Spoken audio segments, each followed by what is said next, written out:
Bonjour à tous et soyez les bienvenus. La communauté économique des États de l'Afrique de l'Ouest exige toujours et dans les plus brefs délais un gouvernement de transition au Mali. Les chefs d'État et de gouvernement de la CEDEAO ont rencontré hier à Accra au Ghana la junte malienne. À noter que le président de la République de Côte d'Ivoire, Alassane Ouattara, a participé aux discussions.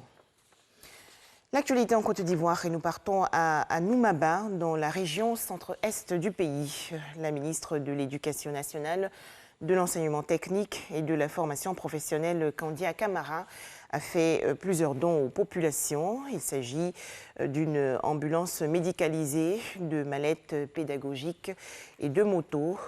Plus de détails dans le reportage de Herman Niamien dans le journal de 13h.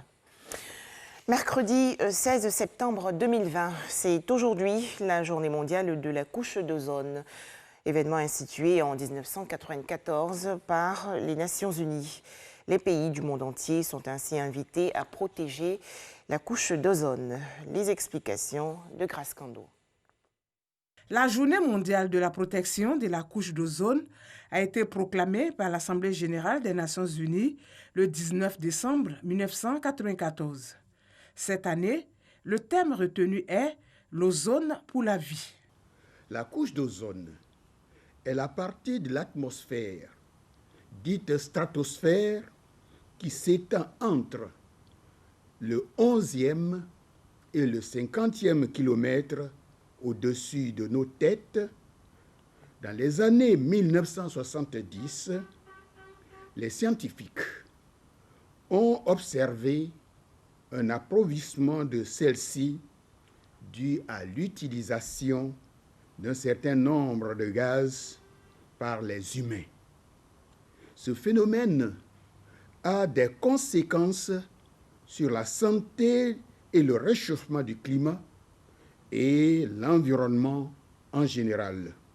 L'année 2020 marque le 35e anniversaire de l'adoption de la Convention de Vienne pour la protection de la couche d'ozone.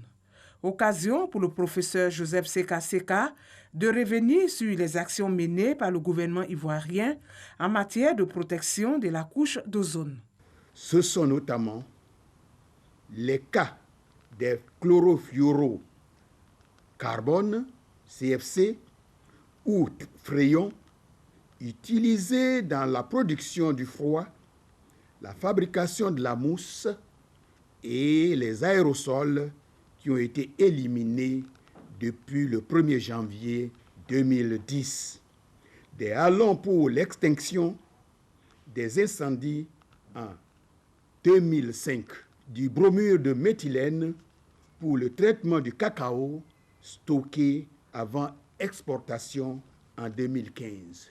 Pour préserver ces acquis, le ministre de l'Environnement et du Développement durable invite les populations à protéger la couche d'ozone pour les générations futures. Le Japon a un nouveau Premier ministre. En effet, Yoshihide Suga, 71 ans, a été élu aujourd'hui chef du gouvernement par le Parlement en remplacement de Shinzo Abe, démissionnaire pour des raisons de santé. La composition de son équipe gouvernementale devrait être annoncée plus tard dans la journée. Enfin, Israël, les Émirats arabes unis et le Bahreïn ont signé hier des accords historiques à la Maison-Blanche aux États-Unis sous l'égide du président américain Donald Trump. Les Émirats arabes unis et le Bahreïn reconnaissent désormais l'État hébreu. Voilà, merci de votre attention. 13h, le journal.